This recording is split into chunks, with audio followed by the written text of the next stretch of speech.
Assalamualaikum warahmatullahi wabarakatuh.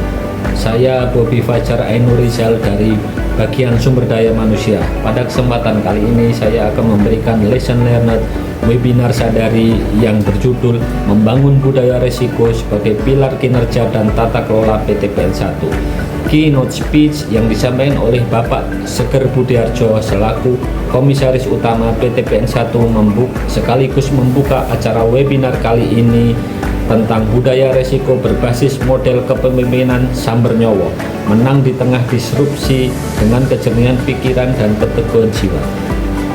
Budaya risiko dengan spirit Samber Nyowo meliputi yang pertama, kegemblungan, disruptive mindset, sebuah filosofi yang mencerminkan tampak gila tapi sesungguhnya jenius, fokus, inovasi disruptif, keberanian, dan kreativitas tak terduga. Yang kedua, weweludan, agile execution, filosofi serangan kecil, cepat, dan berulang-ulang, fokus, ketangkasan momentum, aksi berkelanjutan. Yang ketiga, dodemitan atau data driven intelligence, filosofi datang tak terlihat. Ini adalah kekuatan data, fokus, insight, analitik, presisi strategi.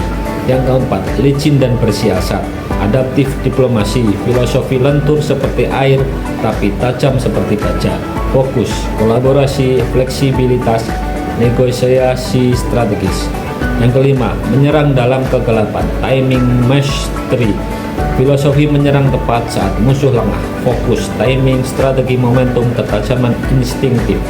Yang keenam, roh Samber Nyawa, value based leadership, filosofi menang tanpa ngasorake, fokus, nilai, integritas, semangat perjuangan.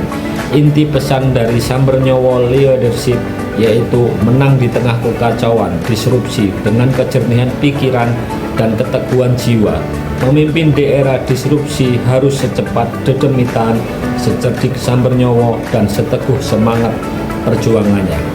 Pada sesi kedua yaitu materi yang disampaikan oleh Bapak narasumber Bapak Taufik Hidayat selaku Komite Pemantau Risiko Dekom PTPN 1 menyampaikan pemahaman mengenai membangun budaya risiko, fondasi sukses operasional perusahaan. Pengertian dari budaya risiko secara formal yaitu cara berpikir dan bertindak kita bersama dalam mengelola ketidakpastian atau risiko untuk mencapai tujuan. Sedangkan arti dalam bahasa kebun yaitu ini adalah kebiasaan kita di kebun, apakah kita cari aman atau berani ambil resiko tapi terukur. Ini soal sadar, peduli, dan bertindak terhadap risiko. Budaya risiko yang kuat bukan berarti jadi penakut dan tidak berani ambil target. Justru sebaliknya, target tercapai, biaya efisien, kerja aman, ketiga, reputasi baik.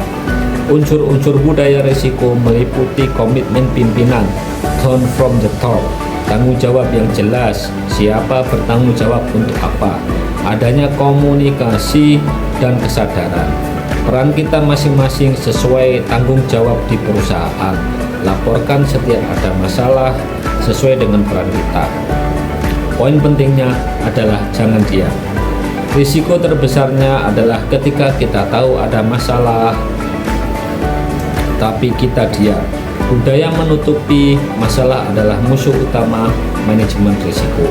Langkah penerapan budaya risiko sehari-hari di kebun yaitu apel pagi, supervisi, laporan, serta rapat secara berkala. Memantau budaya risiko dengan monitoring bukan untuk mencari kesalahan, tetapi untuk menjadi lebih baik dengan cara audit internal dan eksternal, analisa tren, survei, dan wawancara, pelaporan atau whistleblowing system. Saluran pelaporan mudah dan aman. Jika Anda melihat sesuatu, laporkan. Kami jamin aman. Tantangan dan solusi penerapan budaya risiko meliputi budaya ABS atau takut lapor jika ada masalah. Merasa ini bukan kerjaan saya, risiko urusan manajer saja, malas berubah atau anti SOP baru. Pimpinan tidak memberi contoh. Solusi yang bisa digunakan untuk mengatasi tantangan atau hambatan tersebut yaitu fokus pada solusi, bukan cari siapa yang salah. Apresiasi kejujuran, perjelas tanggung jawab risiko di setiap peran, jadikan bagian dari KPI. Sosialisasi secara terus-menerus, tunjukkan keuntungan dan pakai bahasa sederhana. Wajib tone from the top, pimpinan harus menjadi role model. Jika pimpinan melanggar, budaya tak akan terbentuk. Apresiasi dan penghargaan, perilaku baik perlu diapresiasi untuk memperkuat budaya. Kita harus merayakan keberhasilan. Poin kunci atau key point satu-satunya risiko terbesar adalah tidak mengambil risiko sama sekali untuk menjadi lebih baik. Demikian yang bisa saya sampaikan. Billahi taufiq wal hidayah. Wassalamualaikum warahmatullahi wabarakatuh.